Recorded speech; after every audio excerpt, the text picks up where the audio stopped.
So we were saying that a current carrying wire, it behaves as a magnet, right? And when you keep a magnetic needle close to that current carrying wire, so that needle will show deflection. Now reason क्या है इसके पीछे कि ऐसा wire में क्या है कि वो भी मैग्नेटिक इफेक्ट्स को एग्जीक्यूट कर सकता है. ठीक, इसके पीछे सिंपल सा रीजन है मैग्नेटिक फील्ड. आपने इलेक्ट्रोस्टैट्स चैप्टर में पढ़ा था कि अगर हमारे पास एक स्टैटिक चार्ज है तो ये static charge electric field produce कर सकता है, राइट? लेकिन अगर मेरे पास एक स्टैटिक चार्ज है तो ये स्टैटिक चार्ज मैग्नेटिक फील्ड नहीं प्रोड्यूस कर सकता. मैग्नेटिक फील्ड प्रोड्यूस करने के लिए हमारे पास एक मूविंग चार्ज या मैं कहूं करंट होना जरूरी है. जब किसी भी कंडक्टर में करंट फ्लो करेगा तभी मैग्नेटिक फील्ड आएगी. अब मैग्नेटिक फील्ड क्या है?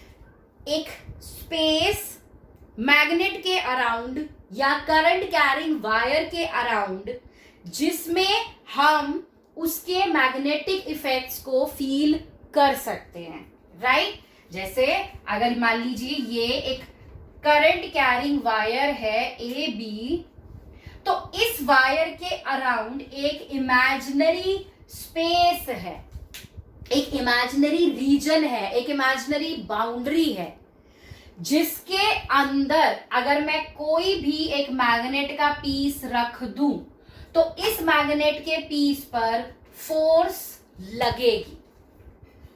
लेकिन अगर कोई भी मैग्नेट का पीस इस रीजन के बाहर रखा हुआ है तो यहां पर कोई भी फोर्स नहीं लगेगी. So magnetic field is a space around a current carrying wire or around a magnet in which its magnetic effects can be felt, right? Another magnetic material can experience some magnetic effects. अब ये जो हम बात कर रहे हैं static और moving charges की, याद रखना स्टैटिक चार्ज सिर्फ इलेक्ट्रिक फील्ड को प्रोड्यूस कर सकता है, लेकिन एक मूविंग चार्ज जो है वो मैग्नेटिक फील्ड और इलेक्ट्रिक फील्ड दोनों को प्रोड्यूस कर सकता है. ठीक, कैसे? ये अब आगे आप आने वाले टॉपिक्स में पढ़ लोगे. अब जो हम ये बात कर रहे हैं मैग्नेटिक फील्ड की, इस मैग्नेटिक फील्ड की जो स्ट्रेंथ है, the strength of magnetic field, इसको हम दो अलग अलग नाम से भी पहचान सकते हैं. इसको हम बोल सकते हैं magnetic flux density, magnetic flux density, या magnetic induction.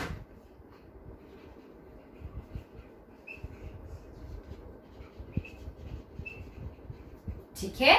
The strength of magnetic field is also called as magnetic flux density और magnetic induction. But simple words में हम इसे सिर्फ और सिर्फ मैग्नेटिक फील्ड भी बोल सकते हैं. So if I use the word magnetic field, if I use the word magnetic flux density, or if I use the word magnetic induction, तीनों एक ही बात है. मैं एक ही चीज के बारे में बात कर रही हूं, आप ये चीज समझ जाइएगा. क्लियर? ये तीनों एक ही चीज को इंडिकेट कर रहे हैं. नाउ अब अगर मुझे इस मैग्नेटिक फील्ड को डिफाइन करना है, तो इसको डिफाइन करने के लिए हमें ये पता करना पड़ेगा कि जो भी एक मूविंग चार्ज है, अगर मैं उस मूविंग चार्ज को एक मैग्नेटिक फील्ड में रख दूं, तो उस मैग्नेटिक फील्ड की वजह से उस मूविंग चार्ज पर कितना फोर्स लगेगा. If I calculate this expression of force, then मुझे मैग्नेटिक फील्ड मिल जाएगा. तो समझते हैं कि पहली बात तो फोर्स लगेगी क्यों. ठीक, मैग्नेटिक फील्ड का सिंबल होता है कैपिटल बी. कैपिटल बी से हम मैग्नेटिक फील्ड को इंडिकेट करेंगे. ठीक ना, अब देखो ध्यान से सुनना. एक मूविंग चार्ज खुद है. ठीक, तो इस मूविंग चार्ज की एक अपनी मैग्नेटिक फील्ड होगी. करेक्ट? और आप इस मूविंग चार्ज को एक एक्सटर्नल मैग्नेटिक फील्ड में भी रख रहे हो. क्लियर? एक मैग्नेटिक फील्ड खुद इस चार्ज की है, एक मैग्नेटिक फील्ड वो है जो आपने अप्लाई किया है. सो ये दोनों मैग्नेटिक फील्ड्स जब आपस में इंटरैक्ट करेंगी तो इस चार्ज पर एक फोर्स लगेगा. समझ आया? दो फील्ड्स हो गई हैं यहां पर. एक वो मैग्नेटिक फील्ड जो आप एक्सटर्नली अप्लाई कर रहे हो, जिस फील्ड में आप चार्ज को रखोगे. ठीक, एक वो मैग्नेटिक फील्ड है. साथ साथ अगर ये चार्ज मूव कर रहा है, let's say it is moving with velocity v, तो अगर ये चार्ज मूव कर रहा है तो इस चार्ज की अपनी खुद की भी एक मैग्नेटिक फील्ड होगी. तो अब दो मैग्नेटिक फील्ड्स हो गए हैं. एक जो एक्सटर्नली आपने अप्लाई किया है, दूसरा जो इस मूविंग चार्ज की खुद की है. तो जब ये दोनों मैग्नेटिक फील्ड्स आपस में इंटरैक्ट करेंगी, देन इन दोनों में एक फोर्स एक्सर्ट होगी, मैग्नेटिक फोर्स एक्सर्ट होगी. क्लियर? तो हमें इस फोर्स का एक्सप्रेशन निकालना है. अगर हम इस फोर्स का एक्सप्रेशन निकाल लेते हैं तो वहां से मुझे फील्ड पता चल जाएगी कि कितनी है.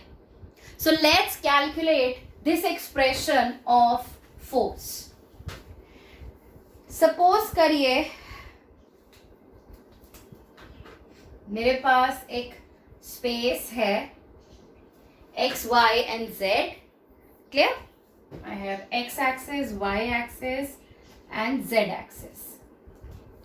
And this is the origin O. ठीक. नाउ सपोज हमने एक मैग्नेटिक फील्ड अप्लाई किया है इस डायरेक्शन में, let's say along the OY direction. इस डायरेक्शन में एक मैग्नेटिक फील्ड लग रही है. क्लियर? एंड मेरा एक मूविंग चार्ज है, एक चार्ज पार्टिकल है जो लेट्स से इस डायरेक्शन में मूव कर रहा है with a velocity vector v. Clear? Making an angle theta with b. समझ आया? एक पॉजिटिव चार्ज है q, लेट्स से वो मूव कर रहा है v वेलोसिटी से. किसमें? एक यूनिफॉर्म मैग्नेटिक फील्ड B में जो किस डायरेक्शन में है? Along OY. ठीक. एंड थीटा मैग्नेटिक फील्ड और वेलोसिटी के बीच का एंगल है. ठीक. अब इस B मैग्नेटिक फील्ड की वजह से एंड ये जो चार्ज इस डायरेक्शन में मूव कर रहा है, इसकी अपनी मैग्नेटिक फील्ड की वजह से एक फोर्स exert करेगा ये चार्ज Q. ठीक. And experimentally it has been found that the magnitude of this force which is exerted on this moving charge, this force is directly proportional to the charge.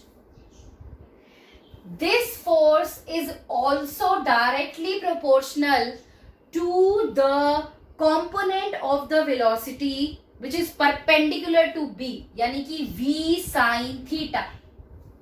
अब ये V sin theta बनेगा किधर? देखो, अगर ये V है तो इस डायरेक्शन में बनेगा V cos theta. यस, इस डायरेक्शन में बनेगा V cos theta एंड इस डायरेक्शन में बनेगा V sin theta.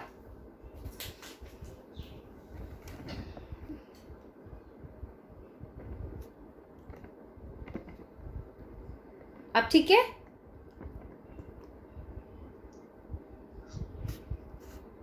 Clear? The force which is experienced by the charge is directly proportional to the charge. Then this force is also directly proportional to the sign component of velocity. अगर ये मेरा velocity vector है, इस velocity vector को अगर मैं resolve करूं तो इस डायरेक्शन में बनेगा V cos theta, इस डायरेक्शन में बनेगा V sin theta.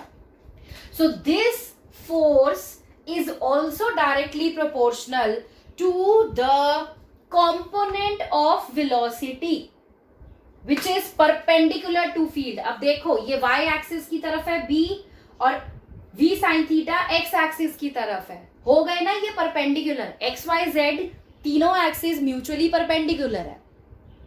So F is proportional to V sin theta and F is also directly proportional to the magnetic field applied. जितनी ज्यादा मैग्नेटिक फील्ड अप्लाई करोगे उतना जोर से इस Q चार्ज पे फोर्स लगेगी. Clear? So when we combine these together we get F proportional to Q V sin theta into B. ठीक, इन सबको कंबाइन किया. Now when we remove this proportionality sign, क्या आएगा? इक्वल टू का sign आता है और एक कांस्टेंट आता है. लेट्स से कांस्टेंट आ गया K. So K QVB sin theta. Right? Now this K, its value is found to be 1 by taking proper units, and hence force, the magnitude of this force becomes QVB sin theta.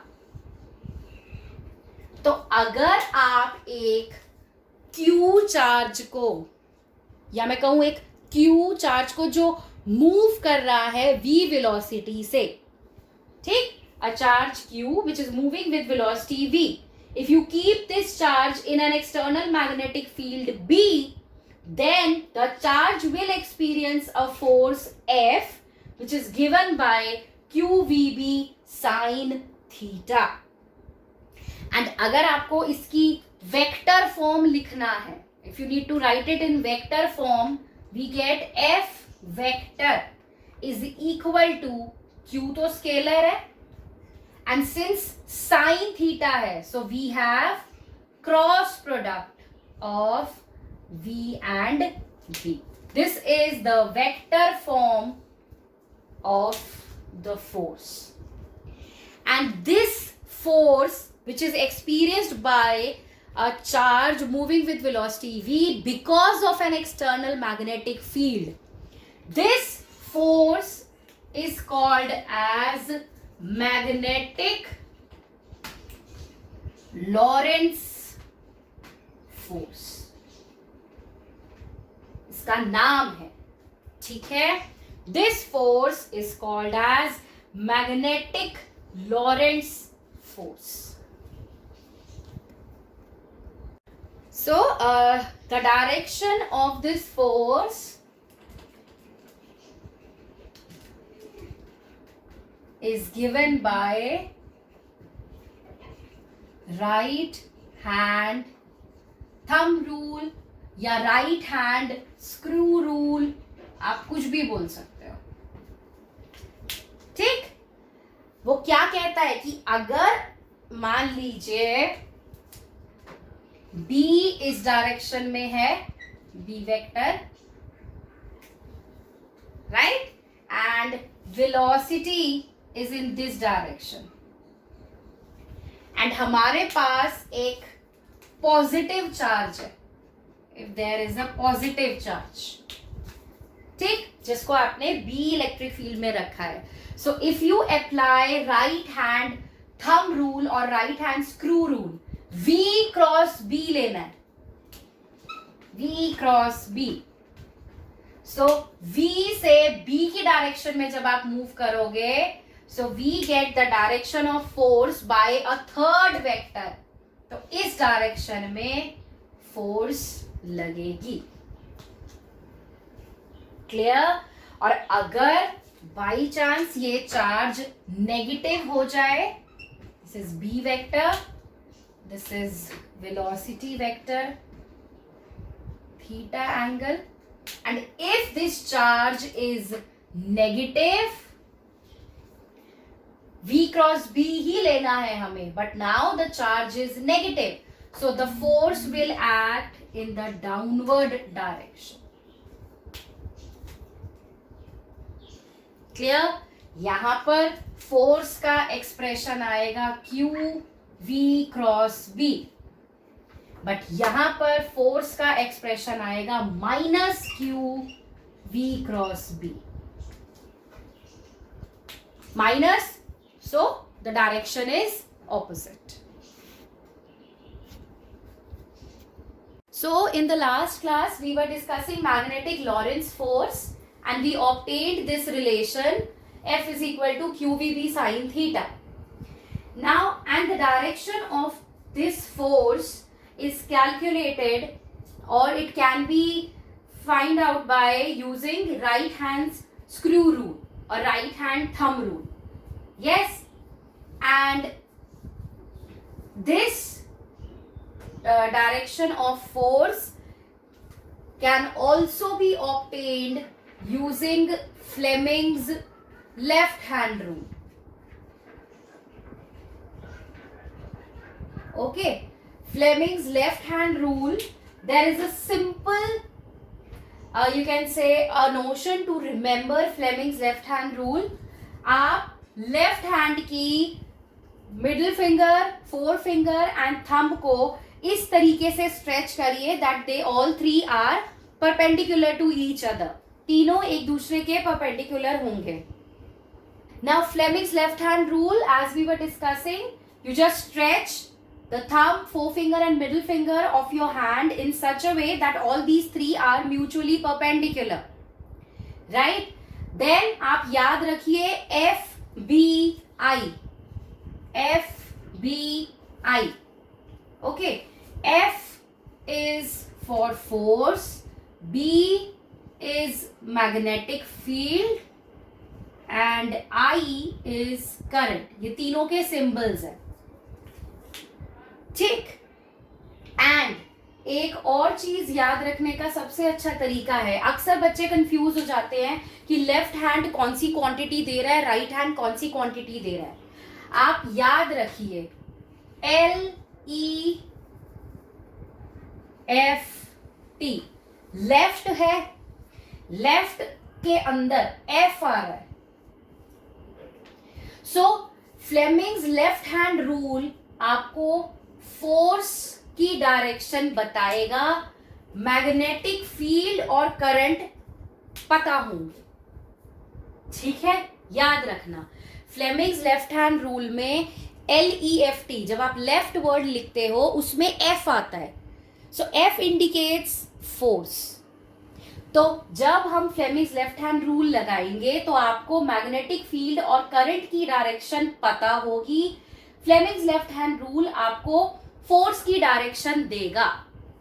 And Fleming's left hand rule कैसे आपको explain करेगा, that if the forefinger points in the direction of the field and your central finger points in the direction of the current, then the thumb will give you the direction of the force. ठीक है, field and current will be given to you, force can be calculated, I mean the direction, of course the direction of the force can be calculated by using Fleming's left hand rule. तो आपको जब magnetic लॉरेंट्ज force की direction पता करनी होगी, या तो आप सीधा सीधा राइट हैंड स्क्रू रूल लगाइए या आप फ्लेमिंग्स लेफ्ट हैंड रूल लगाइए. दोनों रूल्स से आपको डायरेक्शन मिल जाएगी. Clear? Let's consider some special cases which are based on your magnetic Lorentz force. Now first case is if theta is 0 degree. Okay, if theta is 0 degree, that means the charged particle is moving along the direction of electric field. अगर theta क्या था? Theta is the angle between V and B. Yes, velocity and magnetic field के बीच का direction का बीच का angle था वो. Diagram याद है आप लोगों को, या दोबारा ड्रॉ कर दूं, एक बार बना देती हूँ, रुको.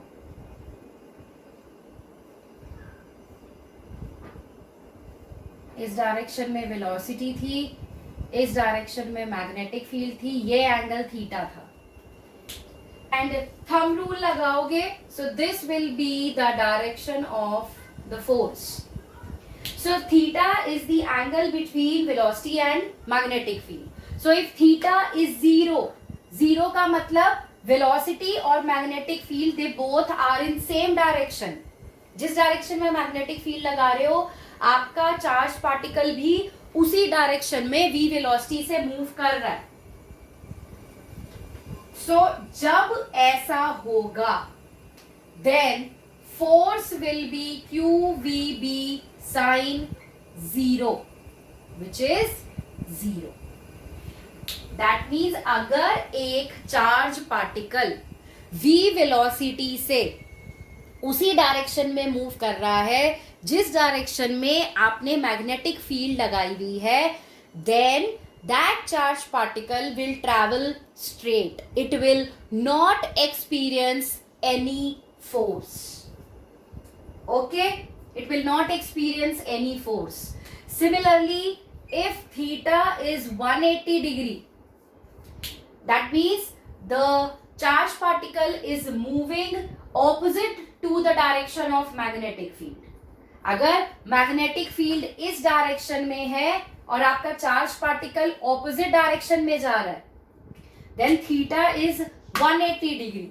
सो again if you calculate this force QVB sin 180 degree, sin 180 is 0.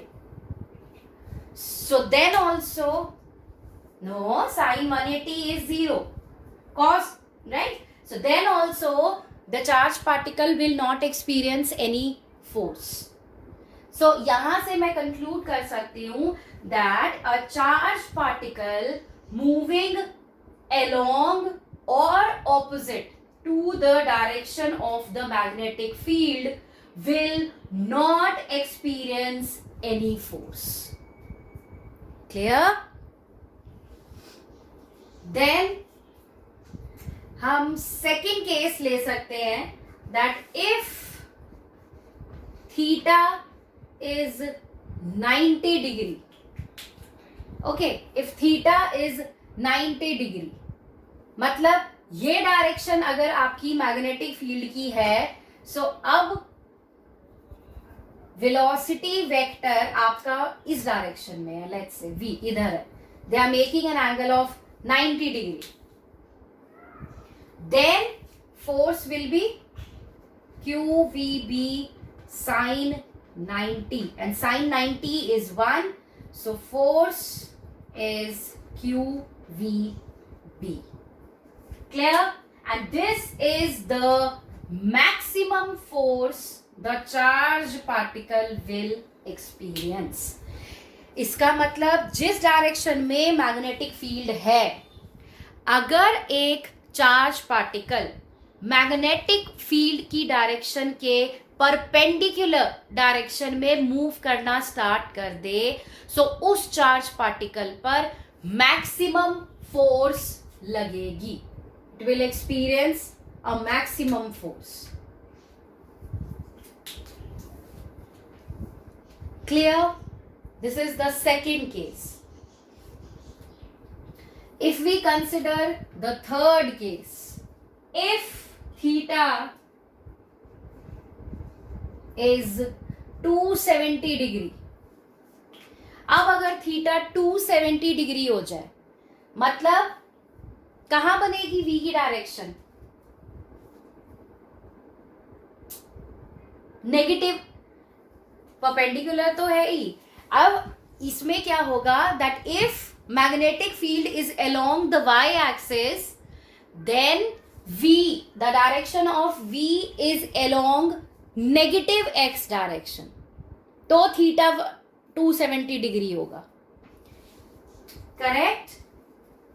यहां अगर b मेरा इस डायरेक्शन में है, तो जो नेगेटिव x डायरेक्शन होगी, यहां पर तो ये प्लस x है, ये वाला, दिस इज प्लस x, जो नेगेटिव x डायरेक्शन होगी, उस डायरेक्शन में अगर पार्टिकल की वेलोसिटी है, then theta becomes 270 degree. So in this case force become QVB sin 270 degree, and sin 270 is -1, so force becomes minus QVB. Fourth case is if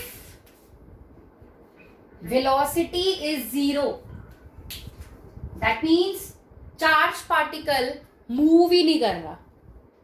तो अगर charge particle move नहीं करेगा, तो charge particle की अपनी कोई magnetic field नहीं होगी. तो जब अपनी कोई मैग्नेटिक फील्ड होगी ही नहीं चार्ज पार्टिकल की, तो वो अप्लाइड एक्सटर्नल फील्ड के साथ इंटरैक्ट नहीं करेगी, और जब इंटरैक्शन ही नहीं होगा तो फोर्स नहीं होगी.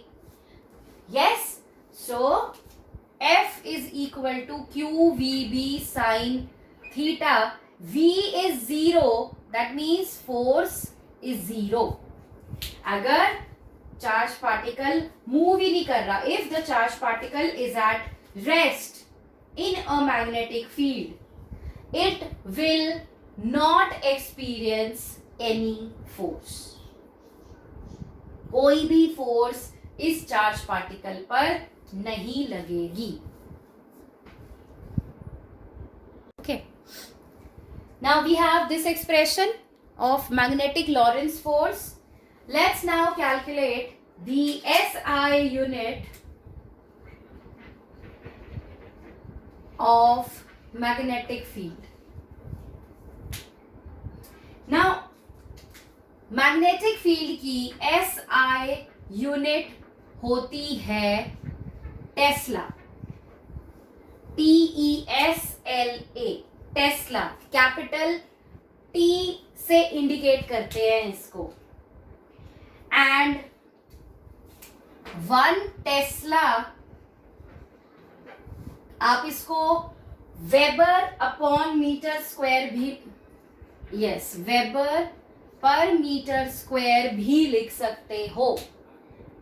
Okay, 1 T is equal to 1 Weber is capital W small b, 1 Weber per meter square.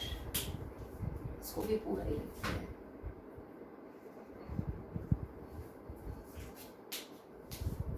Clear? We can also obtain the unit of B from here. B can be written as F upon QV sin theta. Yes, so F is Newton, this is Coulomb, this is meter per second. So यहां से B की SI unit क्या आ गई, Newton second पर coulomb metre, Newton second पर coulomb metre. ये भी एक यूनिट हो सकती है, यही यूनिट है जिसको हम पूरा एज अ होल टेस्ला बोल रहे हैं।